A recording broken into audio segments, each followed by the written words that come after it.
நீங்க எதையுமே பார்க்கிற ஆங்கிள் இருந்து அதனுடைய பொருள் வேறுபாடு அடையத்தானே செய்யும். பார்க்கிற ஆங்கிள் மாறணுமா இல்லையா?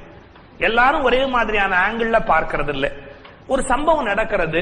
இப்போ ஒரு ஆப்பிள் மேலேருந்து கீழே விழுகிறது. நியூட்டனுடைய பார்வை என்ன? மேலேருந்து அந்த ஆப்பிள் விழுந்த உடனே நாம ஒரு சராசரி மனுஷனா இருந்தா என்ன சொல்லுவோம்? நாம என்ன சொல்லுவோம் தெரியுமோ? பத்தியா, பகவானுக்கு என் மேல ரொம்ப கருணை, கரெக்டா என் மேல ஆப்பிள விழ வச்சா. நாம திங்கிறதுக்குனே பிறந்திருக்கோம். கரெக்டா நம்ம கிட்ட கையில ஆப்பிள கொடுத்துட்டார். இது ஒரு சராசரி உயிருடைய பார்வை.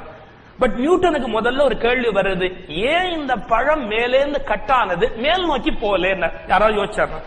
இந்த பழம் ஏன் மேல் நோக்கி போகல, மேல நோக்கி போகாம ஏன் கீழே நோக்கி வந்தது? அந்த வெயிட் தான் காரணமா? வெயிட்டே இல்லாத சருகு கூட கீழ் நோக்கி தானே வர்றது. ஏன் அது கீழ் நோக்கி வர்றது? ஓ, அப்ப பூமிக்கு இழுக்கிற சக்தின்னு ஒண்ணு இருக்கு. அப்ப என்ன எடுத்து ஒரு சராசரி மனிதனுடைய பார்வை தின்னுவதற்கு எனக்கு கிடைத்தது. நியூட்டனுடைய பார்வை புவியீர்ப்பு சக்தி என்ற விஞ்ஞான பார்வை. அங்கேயே ஒரு அரசியல்வாதி உட்கார்ந்து இருந்தான்னு வச்சுங்க, என்ன சொல்லுவான்? கொலை முயற்சி. யாரோ ஆப்பிளை மேல போட்டு என்ன கொல்லலாம்னு பிளான் பண்ணியிருந்தாங்க. கொலை முயற்சி. நான் மீண்டதால் மறுபடியும் எனக்கே வாக்களித்து என்னையே தேர்ந்தெடுக்கும்படி கேட்டுக்கொள்கிறேன் அப்படின்னு இம்மீடியட்டா அதை எப்படி கேஷ் பண்ணலாம்? அதான் அவனுக்கு தோணி இருக்கு. ஒரு சம்பவம் அல்லது ஒரு நிகழ்வு அது எத்தனை பேருடைய மனோநிலையில என்னென்ன விதமான மாற்றங்களை நிகழ்கிறது என்றால் அவர்கள் வெவ்வேறு தளத்தில் செயற்படுகிறார்கள்.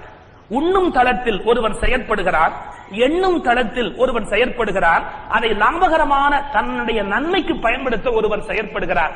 சம்பவம் ஒன்று, அணுகுமுறை வெவ்வேறு.